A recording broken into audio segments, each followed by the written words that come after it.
Mes amis, nous voulons rapidement rappeler ceci.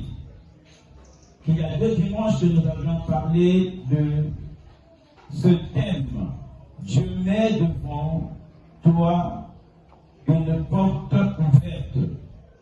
Et la parole de Dieu nous enseigne que la porte est grande et elle est d'un accès efficace. Mais il y a un mais. Les adversaires sont nombreux. Alléluia. Et nous avions commencé à voir depuis le premier dimanche quelles sont les portes. La porte est ouverte, mais quels sont les ennemis qui nous empêchent à ne pas avoir accès à cette porte qui est ouverte. Bien-aimés, nous connaissons tous ensemble que Dieu nous a bénis déjà de toutes sortes de bénédictions, et ces bénédictions sont spirituelles. Alléluia. Spirituelles dans les lieux célestes.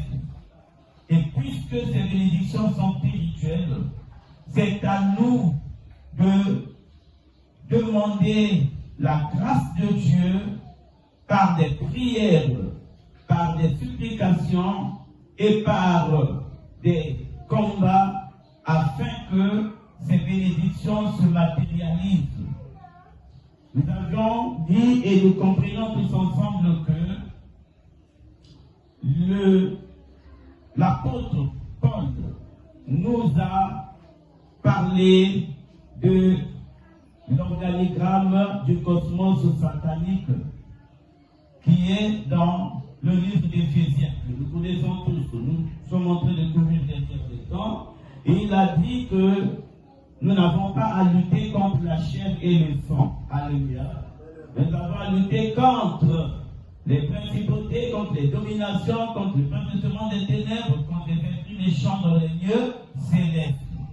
C'est-à-dire que depuis la terre où nous sommes, si nous crions à Dieu, nous demandons quelque chose à Dieu, il faudrait que cette prière soit accompagnée, comme vous le savez, comme vous avez été enseigné, que la prière simple ne monte pas devant le trône de la grâce.